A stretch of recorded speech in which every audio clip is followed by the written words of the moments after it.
It's manipulation that tries to get somebody else to believe that they're going crazy. But it's just fascinating to me how people will manipulate others to have control, to have power, and to make themselves look good and to preserve their own ego. That's how easy it is to gaslight somebody, is to just contradict what they're saying. I feel this way. No, you don't. I said that. No, you didn't. Welcome back to Unapologetic Rabble-Rousers. I'm DocShellie. And I'm Carla Lewis. And today we're going to talk about gaslighting. And I want to thank one of our viewers, Jill, for the suggestion of the topic. She had suggested that it would be a great topic, and it's something that is really not talked about much in corporate America, and yet it happens on the daily. So thought it was a great idea, shared it with you. You also thought it was a great idea, so here we go. I did. And it actually prompted me to have to go do some research, because as familiar we might be with that term, I really would not have been able to define it to anybody. So I had to go out and discover where it came from and what it really represents. And I did not know that it came from a play back in the 1930s, and then the movie actually called Gaslight in 1944 with Ingrid Bergman. The fact is, it has actually come out in several permutations from 1938 to present day. A number of different plays and a number of different movie versions with the same storyline, that is. So that helps to define what gaslighting is all about. It starts in this play. And the definition, we're going to pull this from research here, it's a manipulative tactic where a person causes someone else to question reality, like their sanity. It's manipulation that tries to get somebody else to believe that they're going crazy. And that might not actually be the reason somebody's gaslighting somebody, but that's what's going on. Yeah, I think if we put that into terms of, I mean, it's what abusers do in relationships. They make you think that you are not worthy. They help you question your sanity, question your abilities. And if we think about that in terms of the workplace, it's really, a gaslighter is somebody who exhibits behavior that makes you question your abilities, makes you question whether you should be in this job, makes you wonder what happened to the confidence I used to have. And as we were kind of talking about this episode, I realized that I have been gaslighted a lot in the workplace. So there was one person in particular who was a master gaslighter. And just sitting here going, wow, I'm a very confident person, but the short period of time I worked for this one person, I was seriously questioning my abilities. And it wasn't like I wasn't doing anything out of the ordinary. I wasn't doing anything. I was just doing my job. And this person would blame me for things I didn't do, would gossip about me to other people. And of course I would hear about it. And those are all tactics of a gaslighter. It just astounds me that that kind of manipulation is, well, it's rewarded. Oh, yeah. It's rewarded. And I know of whom you speak, and I know that I have had some occasions of gaslighting really earlier on in my career, because at that point, the very question of a woman. How dare you, a woman, show up in the workplace? No, actually, not just showing up, but being a leader in the workplace. It was just, really? So, denying things that have happened, or conversations that damn well took place. Denying that. And you think, wait a minute, how we were in the same meeting. That absolutely did happen. I have no idea what you're talking about. You must have been in the same different meeting than me. Yeah, there's a person I used to work for. We often recorded meetings because of the work that we were doing, and this person would often forget to record the meetings, and then would say things, would alter things that they said in the meeting to better accommodate their position or whatever, or be like, no, you didn't say that, I said that. Oh, there's another one. There's another one. That taking the privilege of having come up with some great idea when you know damn well it was you. Mm-hmm. Mm-hmm. Yeah. Okay. That's, I think that one is super common in the workplace. Okay. And it's interesting to put the gaslighting magnifying glass on that, right? Because I, throughout my career, have seen that happen. And sometimes I think it's intentional, and sometimes I'm not sure it's intentional. But either way, you're sitting there going, but that was my idea. And sometimes I would say something, that was my idea, and the other person would be like, absolutely not. And then other times they'd say, oh, yeah, I'm just adding to it. Okay, let's go down that path then. But it's just fascinating to me how people will manipulate others to have control, to have power, and to make themselves look good, and to preserve their own ego. It's fascinating to me. It is fascinating. Yeah. And it's frustrating. Yeah. And trying to call it out, even if you're not using that term, gaslight, trying to call it out, being able to say, I'm feeling a little dismissed right now. I'm very sure. No, you're not. We heard you. You're fine. But I am feeling dismissed. No, you're not. You I'm can't tell me. gaslighting you. I know. And I'm trying to be a defender. Yeah, no. You don't know what you're talking about. And projecting But blame. that's how easy it is to gaslight somebody. Is to just contradict what they're saying. There's a twist. I feel this way. No, you don't. I said that. No, you didn't. It's very easy to dismiss. And there's some examples of gaslighting come in: negative comments, blaming, undermining, isolating, manipulation. Those are things that we see in the workplace every single day. Yeah, so talk about isolation for a little bit. I think about isolation as something as simple as, oh, I forgot to invite you to that meeting. I forgot to tell you about an opportunity where you could go speak at a conference. Oh, jeez. Not that happened to me ever. Twice. Twice. But just that kind of isolating thing. Oh, you don't need to meet those people. That was the other thing I was often told. I'm like, I'm going to go have a conversation with so-and-so and so-and-so. Oh, no, you don't need to meet those people. But they're important customers of mine, so I probably should go meet them. Being left off of the emails. Oh, yeah. Yep. Not just having not been invited to a meeting, but perhaps being left out of a conversation about something of consequence. Absolutely. And then being clueless that you're clueless and called out for that. Yeah. Having not benefited from having been included in something you didn't know was going on. Yes. I remember one time, this was several years ago, but I was heading into a meeting. Unbeknownst to me, there had been a meeting before the meeting, and they changed a bunch of information. I did not know this. So when I'm up there presenting my information, one of the executive leaders stopped the meeting and was like, "This is wrong. This is all wrong. What are you doing?" And I was like, "What? I'm sorry. What's wrong?" He's like, "We had a conversation an hour ago about how we're changing all of this."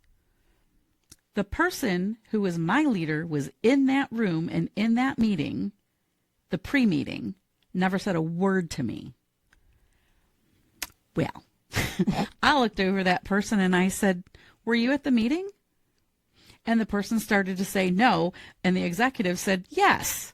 And I said, "Well, that information never got to me, so let's just put a pause on this meeting. I will get the information I need, and we'll redo the material so that it is accurate and correct and meets your expectations."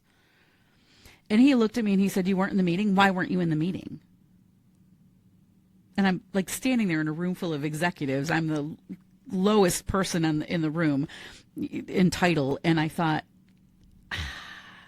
I wasn't invited. I didn't know about it. Simple as that.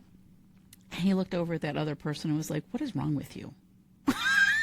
So the person got totally called out, but just standing up there in that moment and getting, I don't even know what the word is, like just put on notice that I screwed up. Yes. But you know what the interesting thing is? 6 months later, they don't remember that I wasn't invited to the meeting. They don't remember that that person totally gaslighted me. What they remember is I screwed up. So that carried through that whole scenario to my performance review, that I didn't take input and I didn't take action. So there's a lesson in that. There's a couple of lessons in that. And maybe as we get into talking about how we counteract gaslighting, when we open our eyes and see that that's what's going on. But the first was you stood up for, with facts, you stood up for what had been the truth of the matter. Mm-hmm. You answered direct questions, which were probably hurled less as, really, I want to know the answer to this question, and more about an attack. Oh, yeah. That's just demeaning you and belittling you. I wanted to crawl under a rock. Yeah, I can only imagine. And then there's that. There's being, look, here are the facts as I know them. You can go ahead and deny what you want. I wasn't in the meeting. I wasn't informed about the meeting. I couldn't have known what came out of the meeting unless somebody who was in the meeting would have told me, which nobody did. So there's that piece. But then the other piece you said 6 months later, and it flows into your performance review. Mm-hmm. At that moment of gaslight blowout, I don't know, that probably isn't a great way of saying it, but at the moment when that happened, there's a notion about maybe needing to document having stood up in that manner, having had this experience. It's almost like a memo to file that I had this experience, and being able to, I don't know, share it with your boss. Saying, but that's not how they remembered it. I know. And so they're operating with a different set of facts. And being able to document the facts in the moment. Oh, I did. Believe, you know me. I document everything. I know you. I'm offering it as a suggestion. But it didn't work. Didn't work. Because they don't remember it that way. My leader at the time was the person who set me up for failure intentionally. And the other people in the room all just remembered me standing up there and I screwed up. That is what they remember. It didn't matter that I had documented it. I didn't go around and be like, can you sign this for proof or evidence? I didn't do that. Perhaps I should have. I don't know. That would have been a little whack, but... I don't know, but we're going to have to come up with some suggestions about things like But this. people just didn't... They wanted to remember what they wanted to remember. And they loved this other person. And... therefore, I was the one that screwed up. Not that they didn't love me, but that other person was whatever. But it's just, sometimes there's no way out of it. Right. And who knew that 6 months later that was going to come back and be a thing that I had to deal with a second time around. Right. And then again be told, that's not what happened. So you're going to gaslight me again? Yeah. So it sets up some confusion. Yeah. And it makes you start to question, like, why am I the only one that remembers this? Maybe it didn't happen that way. And I'm like, I know it happened that way because I journaled about it. So there is that confusion. If you're seeing this happening and you're thinking, what is going on? It's like there's this alternative universe. Mm-hmm. So you get confused. You start feeling like you're questioning your own perceptions and their perceptions. And if it continues, then you find yourself so disoriented with what's real right now. Back to the whole notion when the manipulation that's going on. Yeah. And for some people, that can produce an incredible amount of anxiety, depression, other mental health issues. Mm-hmm. I mean, the impact of truly being gaslighted. And I'm not talking, like, when I talk gaslighting, it's not about lying about somebody. This is like psychological abuse. Mm-hmm. Intentionally putting someone in a position like they did to me. Mm-hmm. It is intentional. And it is about self-preservation, saving their own ego, saving face, however you want to put it. But it's to keep you at bay. And it really impact, and imagine like the little tiny things that people can do day to day that impact your psychological safety. Little gaslighting behaviors. Yes. I forgot to invite you for lunch. It's no big deal. We'll get you next time. Most people are like, okay, cool. And then we don't realize that these things stack up. They do. And they can really impact how you feel about your job, how you feel about the organization you work with.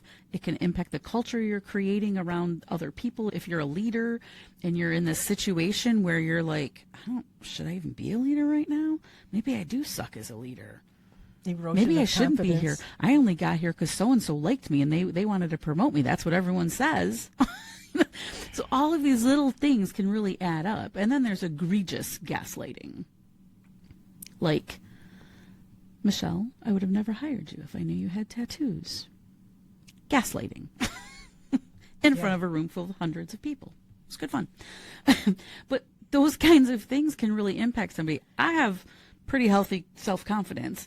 And there have been times in my career where I thought, my God, I'm awful at being in leadership development. I'm not a very good facilitator. I'm one of the best. Yeah. And I know that. And I know that from feedback I've received from hundreds of people and thousands of classes I've taught. And yet one person can plant that seed and then keep pouring water on it and keep pouring water on it, and it starts to grow roots. It's just sickening. Mm-hmm. Especially when it's a concentrated effort. Yeah. There are some, I think, that do it without understanding that there's deep down inside an attempt to manipulate somebody else. Mm-hmm. Or manipulate self into a higher position in the food chain. Right. I want to make myself look good. Yes, and at the same time actually creating some dependence from the person who's suffering the manipulation, that I'm always going to be looking. How are you thinking about me today? What have I missed? What have I been disinvited? What have I not seen? What's going on? Who am I? Where am I in this situation? Mm-hmm. And then you have only one place to turn, and that's to the abuser. The gaslighter. Yep. Yeah. Well, and that's special. Yeah, it's an interesting phenomenon, and I think some of it is so common in the workplace, I think people don't even realize it.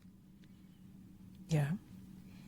And maybe that would lead us to our next episode, where we can start taking a look at ways that we can cope with being able to understand what's going on, learn how to deal with it, and then there's a healing that has to go on, because you've just been let down by somebody you thought you knew, Mm-hmm. you thought respected you, you thought you respected. There's some pain that comes along when that all comes to the surface.